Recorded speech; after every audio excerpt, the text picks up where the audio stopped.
여기 나오는 캐릭터들은 모두 실제 선수들을 기반으로 만들어졌습니다. 그렇기 때문에 이들은 현실에서의 기량과 명성, 그리고 잠재력에 따라 각자 게임에서의 능력치가 다를 수밖에 없는데, 그래서 매년 신작이 나올 때마다 선수들은 새로 출시된 자신의 캐릭터를 바라보며 의기소침해하거나 더 잘해야 되겠다는 자극을 받곤 합니다. 그런 의미로 오늘은 게임 속 자신의 능력치를 떡상시키기 위해 밑바닥부터 죽어라 노력했던 한 NBA 선수를 소개해볼까 하는데요. 당장에 언제 잘릴지 모르는 불안한 상태에서 갑자기 NBA 역사상 가장 빠르게 탑 클래스로 올라선 그의 폭발적인 실력은 게임 회사를 당황하게 만들 정도로 엄청났습니다. 하루하루를 근근히 이어가던 성냥팔이 소녀에서 하루아침에 신데렐라가 된 이 주인공의 이름은 하산 화이트사이드. 대체 어떤 사건이 벌어졌길래 그가 이렇게까지 대성할 수 있었는지 지금 한번 알아보도록 하겠습니다.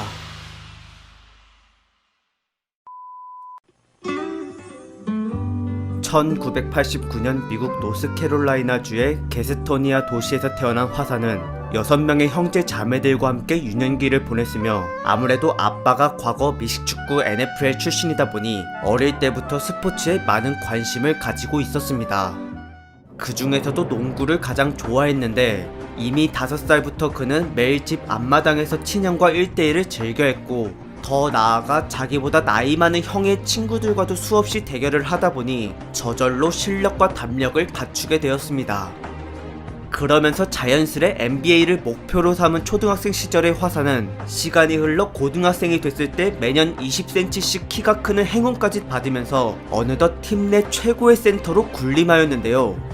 고3 때 평균 18득점, 10리바운드, 5.5 블락의 기록들을 세우며 골밑에서 눈부신 활약을 선보였던 그는 2년 뒤 자신의 인지도를 더 높이기 위해 농구 전문 프로그램을 운영하며 학생의 대학 진학을 준비시켜주는 특별한 프랩스쿨로 들어갔습니다.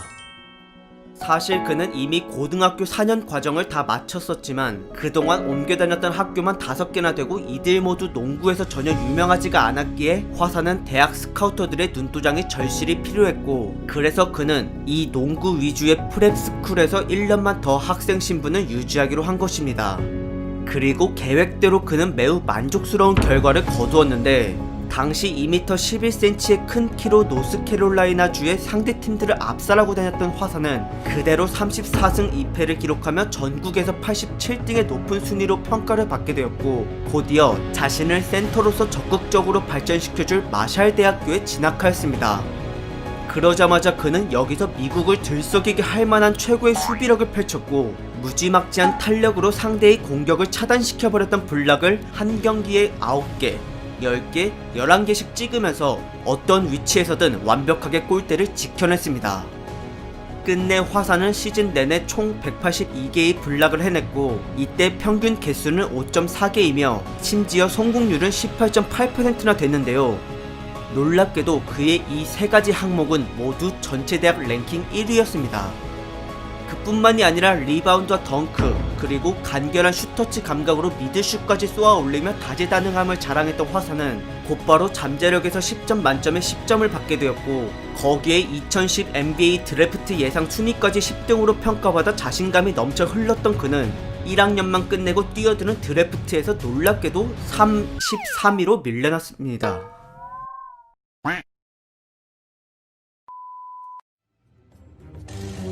나를 지나친 팀들을 잊지 않겠다는 의미로 33번을 등번호로 한 세크라멘토 킹스의 화이트사이드.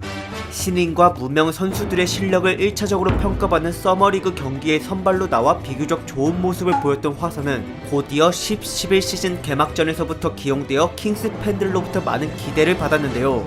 이날 그는 1분 45초 만에 무려 2반칙을 저지르는 바람에 다시 벤치로 끌려가게 되었고, 이 순간부로 화사는 단 1초도 코트에 발을 들이지 못한 채 1년차 커리어를 쓸쓸하게 보내고 말았습니다.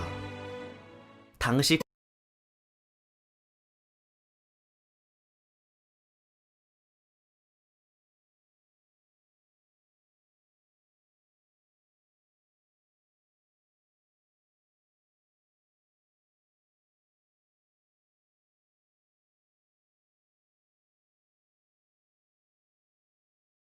량은 전혀 성장하지 않은 상태였고 결국 그는 시즌이 끝나자마자 매몰차게 방출당했습니다. 그 뒤로는 아무도 불러주는 팀이 없자 할 수 없이 그는 더 수준이 낮은 리그를 선택하기로 하였고 2012년 12월 14일부터 약 1년 동안 미국과 레바논 그리고 중국으로까지 옮겨다니며 총 4개의 팀에서 뛰었는데요. 여기서 마지막 팀은 중국 2부 리그였으며 이때 화사는 NBA에서 망한 걸 여기서 분풀이라도 하고 싶었는지 압도적인 피지컬과 실력 차이로 상대 진영을 초토화시키고 다녔습니다. 첫 경기부터 28득점과 21리바운드로 신고식을 거하게 치른 그는 이대로 쭉쭉 밀고 나가 단 한 번도 패배하지 않고 평균 25.7득점에 16.6리바운드 그리고 5.1개의 블락을 찍어댔으며 마지막에는 리그 우승 트로피와 결승전 MVP를 거머쥔 뒤 수비왕과 센터왕까지 차지해냈습니다. 이를 기점으로 어깨에 힘이 들어간 그는 2013년 11월부터 7개월가량 레바논과 중국의 각자 다른 두 팀에서 양민학살의 끝을 제대로 보여주었는데 특히나 중국 1부 리그에서는 17경기밖에 뛰지 않았음에도 불구하고 평균 29.6득점, 16.4리바운드, 4.3 블락이라는 엄청난 기록을 냈으며 정말로 많은 현지 선수들에게 화이트사이드는 공포 그 자체였습니다. 이렇게 외국에서 쌓은 성공적인 커리어를 기반으로 다시 NBA 문을 두드린 그는 마침내 멤피스 그리즐리스로부터 유니폼을 받고 14-15 시즌을 야심차게 맞이하였는데요. 비록 출전 시간이 불투명한 백업 멤버였지만 기회가 오면 잡을 수 있다는 확신으로 가득 찬 화사는 첫 번째 경기가 끝난 뒤 곧바로 버려졌습니다. 뭐요? 그러고 나서 마이애미 히트라는 팀에게도 백업용으로 영입된 그는 또 벤치만 주로 지키다가 20일도 채 안 돼서 과거 세크라멘토 킹스 시절처럼 밑에 G리그로 보내졌습니다. 하지만 이 순간부터 화사의 운명이 바뀌어 버리는데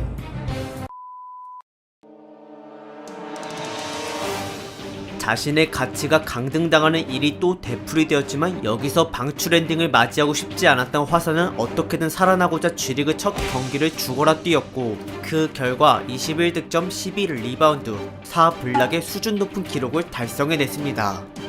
그러자마자 그는 다음날 다시 마이애미 히트로 복귀하라는 지시를 받았는데요. 때마침 주전 센터를 맡고 있었던 크리스 보쉬라는 핵심 선수가 바로 전날 부상을 당해서 덕분에 화사가 기회를 받을 수 있었습니다. 천금 같은 이 순간을 놓칠 리가 없었던 그는 이제껏 해외에서 다져온 경기 감각을 발휘하기 시작했으며 평균 20분도 안 되는 적은 시간을 부여받았지만 패스가 올 때마다 침착하게 슛을 성공시키고 수비에서까지 준수한 활약을 펼쳤던 화사는 갑자기 2015년 1월 25일 날 전세계 NBA 팬들에게 절대 잊지 못할 충격적인 경기력을 보여주었습니다. 이날 그는 3개의 항목에서 두 자릿수의 기록을 냈을 시 불려지는 트리플 더블이라는 업적을 생애 처음으로 이루어냈는데 여기서 가장 놀라운 건 이걸 득점과 리바운드 그리고 어시스트로 해낸 게 아닌 14득점에 13리바운드 그리고 무려 12개의 블락으로 달성했다는 것입니다. 이는 절대 흔하지 않은 케이스이며 2m 13cm의 키에 231cm나 되는 사기적인 팔 길이를 이용해 상대 빅맨을 탈탈 털어버리고 영혼까지 가출하게 만든 화사는 블락에서 랭킹 1위를 찍었던 과거 대학 시절처럼 날아오는 공이랑 공은 전부 가차없이 날려버렸습니다. 심지어 그의 블락 포함 트리플 더블은 NBA 역사상 최단 시간이었기 때문에 더더욱 주목을 받을 수밖에 없었는데요. 이렇게까지 활약할 수 있었던 실질적인 원동력은 바로 다름 아닌 농구 게임에 있었으며 당시 공식 인터뷰 자리에서 화사는 NBA 2K15의 자기 캐릭터 능력치를 너무나도 올리고 싶었다고 말했습니다. 이에 2K 게임사는 다음날 즉시 그의 능력치를 59에서 77로 대폭 상승시켜 주었고 여기에 또 동기부여를 받아 더욱더 열정을 내뿜은 화사는 만족할 만한 경기력을 냈을 때마다 2K에게 자신의 세부적인 능력치들을 구체적으로 언급하며 이를 업그레이드 해달라는 요청 메시지도 보냈습니다.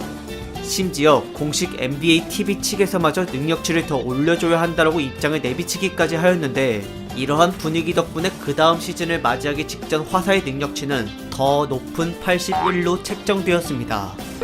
그리고 때마침 13kg치 근육을 붙이고 돌아와 이젠 그 어떤 빅맨에게도 밀리지 않는 힘을 가지게 된 화사는 정말 경이로운 골밑 장악력을 보여줌과 동시에 묵직한 덩크까지 사람 앞에서 대놓고 살벌하게 찍어 눌러버렸으며 상대의 슈팅을 공중에서 쳐내는 수준을 넘어 아예 낚아채버리는 고난이도의 기술 블락앤 캐치까지 구사하였습니다. 이렇게 자비 없는 팔길이와 근육질 피지컬, 그리고 결정적인 찬스마저 무력화시켜버리는 타이밍과 순발력으로 상대 선수들을 좌절시켰던 이 괴물은 기어코 블락왕을 차지함과 동시에 전체 센터들 중 두 번째로 수비를 잘한다는 평가까지 받게 되었는데요. 그러자마자 마이애미와 총합 9,800만 달러라는 4년짜리 맥시멈 재계약을 체결하고 이처럼 최소 연봉을 한 번에 최대치로 갱신시켜버린 케이스를 NBA 역사상 최초로 이루어낸 화이트사이드는 드디어 그동안의 무명 생활동안 해왔던 노력들을 보상받고 NBA를 대표하는 센터로 자리매김하였습니다. 그러고 나서 맞이한 16-17 시즌에서도 그는 자신의 몸값에 맞는 활약을 펼쳤으며 1년 전 블락왕에 이어서 이번에는 리바운드왕을 차지했는데요. 수비 리바운드는 물론이고 그 어려운 공격 리바운드까지 비집고 들어가 잡아냈던 화사의 집념에 많은 빅맨들이 밀려나갔으며 그렇게 수천 번 공을 잡아내고 쳐내고 꽂아대는 모습에 크게 감명받은 게임사는 다음 17-18 시즌이 시작되기 직전에 화이트사이드의 능력치를 87까지 올려주었고 그렇게 그는 마침내 현실과 게임 모두에서 인정받는 선수가 되었습니다.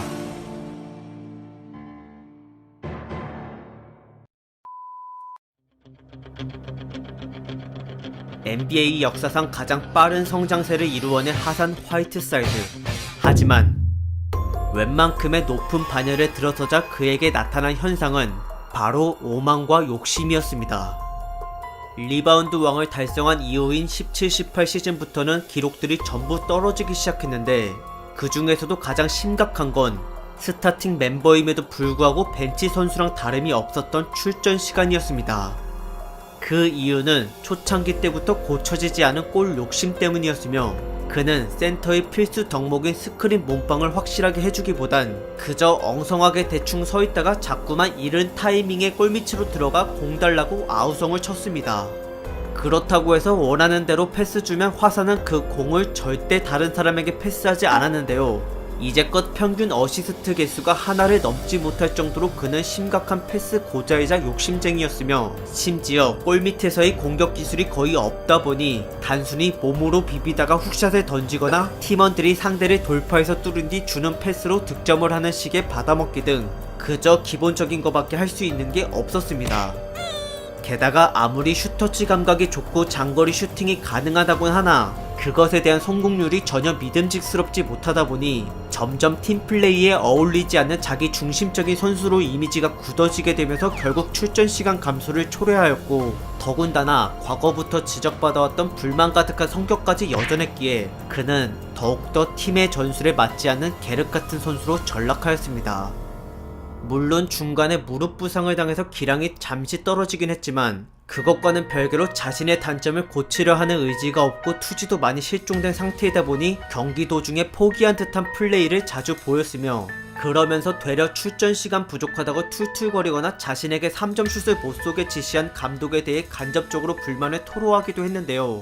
그래놓고 막상 18-19 시즌에 16번 기회를 받은 3점을 2개밖에 성공시키지 못했고 미들슛마저 32.1%라는 실망스러운 기록을 세우고 말았습니다.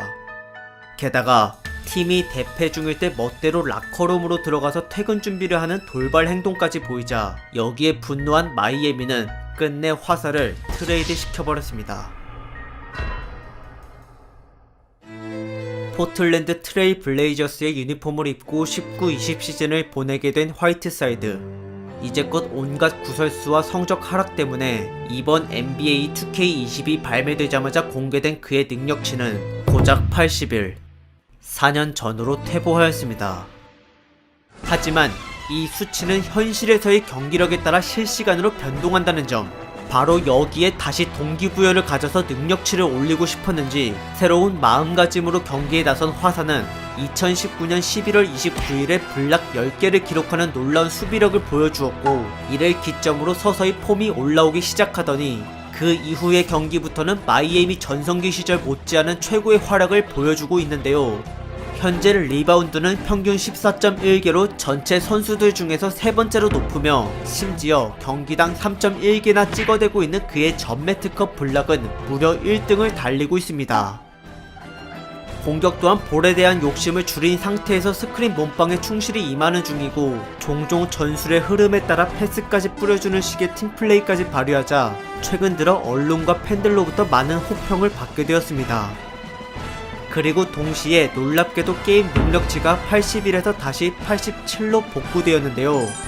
과거의 역경을 이겨내고 한 번의 굴곡을 거쳐 이전보다 더 높은 반열에 올라선 걸 보니 아직은 단 한 번도 그가 90을 찍은 적이 없지만 이번 시즌을 잘 마무리한다면 왠지 다음 2K21 때에는 가능할 수도 있을 것 같습니다. 네, 준비한 영상은 여기까지고 시청해주셔서 감사드리며